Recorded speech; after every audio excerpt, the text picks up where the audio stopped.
Salut à tous! Nous étions en train de nous préparer pour le Vintage Computer Festival et nous avons pensé qu'il serait une bonne idée d'enregistrer une démonstration organisée complète de l'Alto, chose que nous n'avons jamais faite jusqu'à maintenant. Alors Ken et moi allons faire découvrir un petit tour de l'Alto.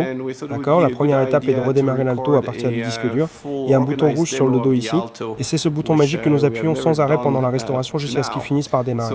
D'accord, je vois le bouton rouge. D'accord, je pousse le bouton rouge et cela va faire redémarrer l'ordinateur à partir du disque dur. Et l'une des choses surprenantes, je m'attendais à ce qu'il affiche une interface graphique, mais ce n'est pas le cas, n'est-ce pas? C'est exact, le système démarre avec une interface de ligne de commande très simple. Par exemple, si nous appuyons sur un point d'interrogation, nous pouvons lister les fichiers stockés sur ce disque de 2,5 mégaoctets. C'est bien? Nous allons commencer avec Neptune. Maintenant, Neptune est un navigateur de fichiers plus graphique. C'est un peu comme un programme Finder. Il liste les fichiers présents sur le disque. Et si vous avez deux disques, il listera les fichiers sur les deux disques. Et c'est un programme basé sur la souris, donc vous pouvez cliquer sur les fichiers que vous souhaitez déplacer vers un autre disque. Vous pouvez utiliser le clic droit pour cliquer sur les fichiers que vous souhaitez supprimer. Notez que le curseur change de forme lorsque je me déplace d'un endroit à un autre. Si je me déplace vers la gauche ici, il devient un contrôle de barre de défilement. Et cette barre de défilement n'est pas comme les barres de défilement modernes. C'est un peu plus compliqué à utiliser. Le bouton gauche fera défiler vers le haut et le bouton droit de la souris fera défiler vers le bas. Donc ce n'est pas comme une barre de défilement moderne où vous pouvez simplement glisser le curseur pour arriver à l'endroit où vous voulez. Une autre chose dans le navigateur de fichiers Neptune, c'est que vous pouvez afficher un fichier en tapant son contenu. Donc par exemple, on peut regarder un fichier journal ici et taper ce qui est dedans directement depuis ici. Contrairement à un Finder moderne, on ne peut pas lancer de programme depuis ici, donc on ne peut pas lancer quelque chose depuis le navigateur. Oui, il faut revenir à la ligne de commande. Alors maintenant, je vais démarrer l'éditeur de texte Bravo. D'accord, d'abord, je vais charger un fichier en appuyant sur la touche G. G pour Get. Vous pouvez voir que la barre d'état se met à jour. Et maintenant, je tape le nom du fichier. Il se charge depuis le disque. Donc Bravo n'a aucun menu, tout est basé sur les commandes, en fait basé sur les touches. Vous tapez une touche de commande, vous pouvez voir que Bravo propose une variété de polices différentes. On peut avoir des choses en gras, on peut avoir des choses en italique, on peut avoir du texte justifié, avec de jolies marges, on peut centrer le texte. Vous avez des polices élaborées comme l'anglais ancien. Il a même une police mathématique, oui, et un visage souriant. J'ai été impressionné par le visage souriant. Oui, l'une des polices inclut un visage souriant et des doigts pointés.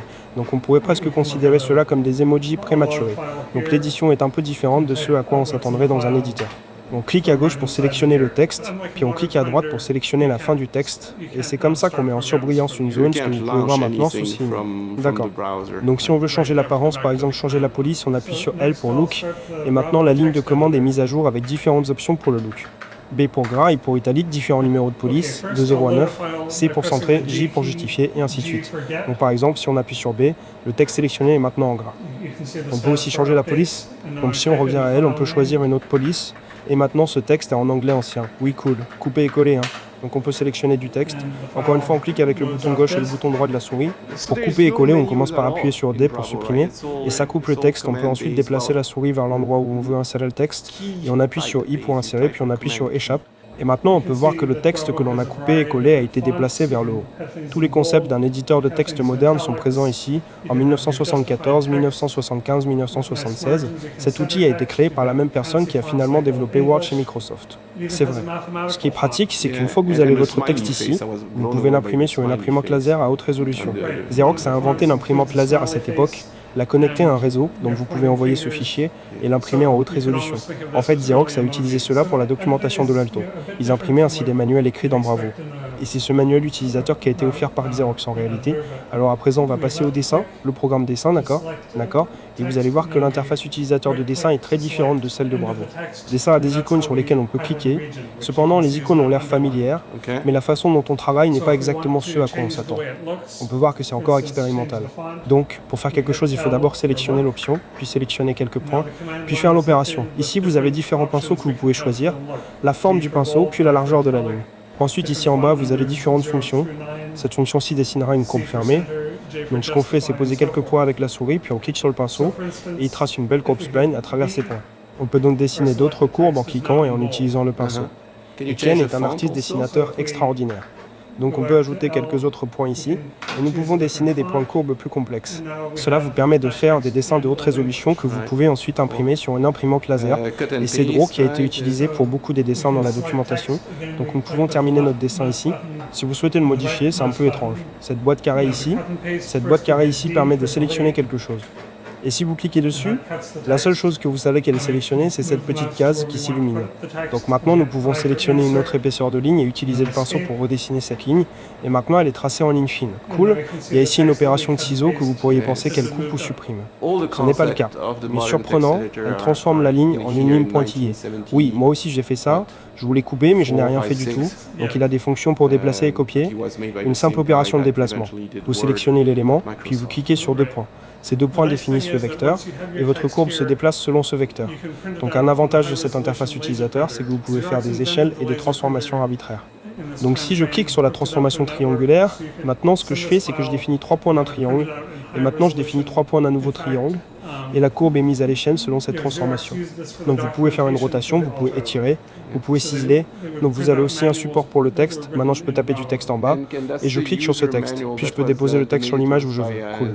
Et le prochain que nous allons faire, c'est Cell. Oui, un simple Illustrator qui n'est rien de plus qu'un simple en fait. C'est presque un programme de conception assisté par ordinateur complet, et vous allez remarquer qu'il est très différent de Draw.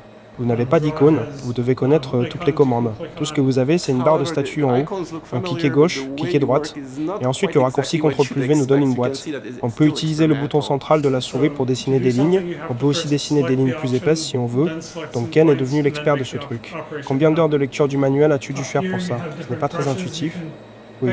Il y a plusieurs fichiers de macros définis, par exemple si j'ai un A, la macro s'active alors et dessine une porte complexe. Donc maintenant, je vais vous montrer l'un des documents complexes que Xerox a construit avec ce système. Ça prend quelques moments pour charger ici. Ça prend un peu de temps, mais le résultat en vaut la peine. Donc comme vous pouvez le voir, une page très complexe a été construite avec Cell. Et ensuite, vous pouvez imprimer cela en haute résolution. Et c'est un peu comme une fiche technique ou quelque chose comme ça. Oui. C'est totalement incroyable. Et nous avons aussi trouvé les dessins originaux de l'architecture de la machine là-dedans. Je vais charger l'une des figures du diagramme matériel. Oui. Ce diagramme explique l'architecture du processeur de l'Alto. Donc ce diagramme dans le manuel matériel nous a beaucoup aidé. Et voici ici la source originale de ce diagramme. Oui. Donc si vous avez déjà vu ça, c'est dans les premières sessions. Avant même que la machine ne démarre, on commence à utiliser ce diagramme. Et à la fin, la machine nous le rend excellent. Bon, je vais maintenant charger le disque Smalltalk dans le lecteur et le démarrer. Maintenant, ça prend environ 1 minute pour charger parce qu'il commence par souffler des filtres, puis il passe l'air sur la surface du disque pour nettoyer toute la poussière. Et une fois que la surface est propre, il descend les têtes. Bon, je vais donc démarrer Smalltalk. Et donc ce que vous voyez dans Smalltalk est beaucoup plus proche d'un environnement de bureau moderne. Ici, vous avez des fenêtres superposées. Une chose qui manque ici, ce sont les icônes que l'on trouve sur le bureau moderne. Oui, bien que les icônes des fenêtres ne soient pas encore introduites. Oui. Mais c'est en fait le seul programme que nous avons trouvé jusqu'à présent avec des fenêtres superposées, d'accord? Oui. Donc si nous cliquons sur une fenêtre, celle-ci passe à l'avant-plan et se redessine. Si nous cliquons sur une autre fenêtre, celle-ci passe à l'avant-plan et se redessine. Par exemple, si nous voulons déplacer une fenêtre, nous maintenons le bouton droit de la souris enfoncé. Et nous obtenons ici un menu contextuel. Je vais sélectionner Frame, ce qui nous permettra de déplacer la fenêtre. Maintenant, nous glissons et déposons. C'est le rubber banding pour la nouvelle position de la fenêtre. Elle se redessine. Ce qui est intéressant ici, c'est que l'autre fenêtre n'a pas été redessinée. Oui, seulement quand vous cliquez dessus, elle revient à la vie. Oui. Les fenêtres en arrière-plan sont complètement inactives. Oui, et ici vous pouvez mieux voir la barre de déchilement. Oui, si nous entrons dans la boîte, nous pouvons glisser la boîte pour positionner le document souhaité. Pour le déchilement vers le haut et vers le bas. C'est un peu étrange par rapport aux normes modernes.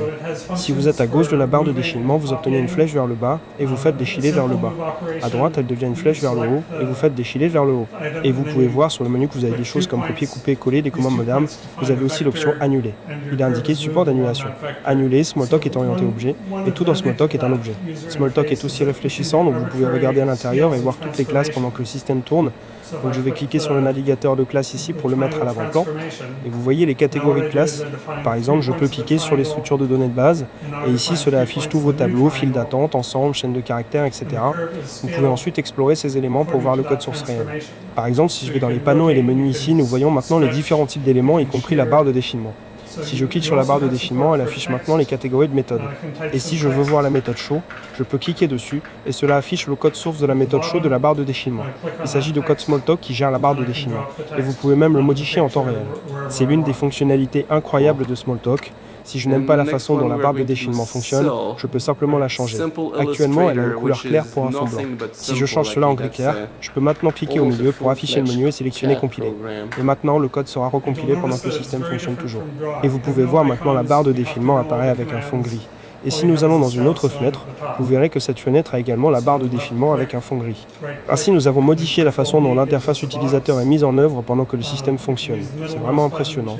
C'est quelque chose que Smalltalk pouvait faire dès les années 70. Oui, mais vous ne pouvez pas vraiment faire cela avec un système moderne. Oui, cool. Ainsi, Xerox a inventé l'Ethernet en tant que partie du projet Alto, en fournissant la plupart des fonctionnalités réseau que vous souhaitiez, telles que les fichiers distants, le courrier électronique. Et une chose intéressante est la possibilité de démarrer le système via le réseau. Ainsi, même si notre disque n'est pas monté ici, vous pouvez appuyer sur quelques touches et appuyer sur le bouton de réinitialisation. Et maintenant, le système va démarrer depuis notre serveur via le réseau, il charge donc via le réseau, et voici le responsable du réseau qui a été chargé depuis le réseau sans utiliser ce disque. Oui, vous pouvez aussi réinstaller votre système via le réseau. D'ailleurs, le réseau que nous utilisons est ce moderne ordinateur ici, équipé d'une carte FPGA, pour communiquer avec ce réseau Ethernet non standard à 3 mégabits. Et il nous a été prêté par le Living Computer Museum. Vous pouvez enregistrer des erreurs via le réseau. C'est très flexible. Maintenant, pour continuer, je vais recharger le disque. Ainsi, je peux charger le programme FTP lui-même via le réseau. Et voici une fenêtre FTP. Maintenant, je peux taper des commandes dans cette fenêtre. Je peux me connecter en tant qu'utilisateur test. J'ouvre la connexion vers Home, connexion au Hôte 1, qui est notre serveur de fichiers PC. Et vous pouvez voir que la connexion est établie. Et maintenant, je peux taper List pour afficher la liste des fichiers stockés sur le serveur distant. Et maintenant, je peux récupérer l'un de ces fichiers. Par exemple, le programme BCPL. Et après une seconde, ce programme a été téléchargé via le réseau sur le disque local ici. Cette application a aussi une fenêtre Telnet en bas qui vous permet de vous connecter via Telnet à un autre ordinateur du réseau et d'exécuter des commandes là-bas. J'ai configuré notre passerelle pour que vous puissiez vous connecter via Telnet à un ordinateur distant sur l'Internet d'aujourd'hui. Par exemple, si nous tapons google.com, nous allons nous connecter à Google et télécharger le HTML de la page d'accueil. Oui, donc notre ordinateur des années 1970 vient de se connecter à l'ère des années 2000. Oui, donc notre ordinateur des années 1970 vient de se connecter à l'ère des années 2000. Donc notre ordinateur des années 1970 vient de se connecter à l'ère des années 2000. Et il y a même un monde 2017. Je n'ai pas encore implémenté un navigateur complet, donc il affiche uniquement le HTML brut plutôt qu'une belle page. Oui, nous attendons tout cela. En outre, il sera difficile d'obtenir un navigateur fonctionnel sur une machine comme celle-ci. Les navigateurs sont très exigeants en termes de puissance du processeur. Une des choses amusantes avec l'Alto, c'est que beaucoup de gens ont écrit des jeux pour lui. Je vais commencer par un jeu de flipper. Je vais le charger. Il dessine le terrain de flipper. Maintenant, on peut appuyer sur S pour lancer la balle, on voit la balle se déplacer. On a un simple moteur physique pour déplacer la balle. Les touches majuscules contrôlent les raquettes. Oups, il semble que j'ai perdu la balle. Dommage. Très joli programme, magnifiquement dessiné. Ce jeu est essentiellement un jeu d'arcade qui vous permet de contrôler une navette spatiale, de la faire voler autour et de tirer sur les astéroïdes qui arrivent. Il les détruit en morceaux plus petits. Ce jeu est l'un des plus réactifs du lot.